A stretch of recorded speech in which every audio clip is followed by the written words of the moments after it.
అమ్మ తెలంగాణ తల్లి మా అమ్మ సోనియా గాంధీ గారికి ప్రత్యేక కృతజ్ఞతలు.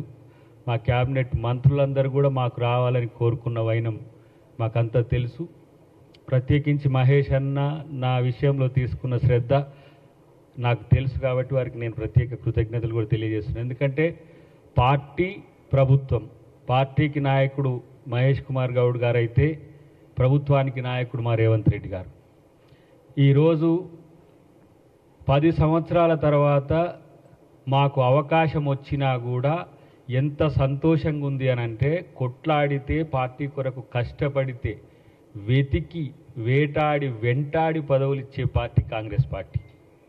ఏ మూలకున్నా ఎక్కడ ఉన్నా సరే, ఈరోజు విజయశాంతి గారికి వారు తెలంగాణ ఉద్యమంలో పనిచేసిండ్రు, కాంగ్రెస్ పార్టీ కోసం పనిచేసిండ్రు.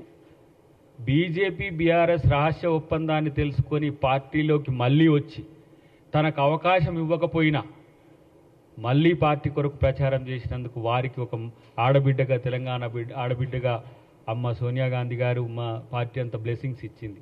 ఒక సామాన్య కార్యకర్త నుంచి వచ్చిన శంకర్ నాయక్ గారికి అవకాశం ఇచ్చింది. నేను ఒకటే మాట రాజకీయం మాట్లాడదు, ఎందుకంటే కేసీఆర్ గారు మస్టర్ కోసమే అసెంబ్లీకి వస్తున్నాడు, ప్రజల కోసం కాదు. బీఆర్ఎస్ పార్టీ ఫ్రస్ట్రేషన్లో ఉంది. స్ట్రేచర్ గురించి మాట్లాడే స్థాయి ఎవరికి ఉంటుందంటే నియంతలకు ఉంటుంది. హిట్లర్ కూడా స్ట్రేచర్ గురించే మాట్లాడింది. మనుషులంతా సమానమే అనేది ప్రజాస్వామిక భావన. నేను చాలా గొప్ప, నా స్ట్రేచర్ ఉన్న వాళ్ళు ఎవరూ లేరనుకోవడం అనేది అహంభావం.